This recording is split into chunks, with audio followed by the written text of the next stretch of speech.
తాగితే ఎలాగూ చెడిపోతుంది. కనీసం ఆ ఉన్న కాడికన్నా కొద్దో గొప్ప ప్రజలకు కాదురా గజనన్న, తిట్టానని చెప్పి మీ వాళ్ళు బాధపడతారు. నువ్వు 5 సంవత్సరాల్లో అమ్మింది స్పిరిట్ తాగి ఎంతమంది చచ్చిపోయారు తెలుసా? నువ్వు టీ తోటలో లేకపోతే ఇంకే తోటలలో కానీ పక్కన పెట్టా.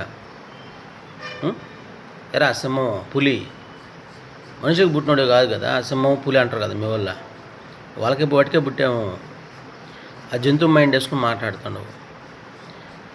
నీ పీరియడ్లో నువ్వు అమ్మిన లిక్కరు తాగి ఎంతమంది చచ్చిపోయారు తెలుసా? ఒకే స్ట్రీట్లో ఒకే రోజు 3 చచ్చిపోయినారు. మళ్ళా నువ్వు నీ లిక్కర్ గురించి మేము క్యూఆర్ కోడ్ పెట్టినాము, ఏదో భాష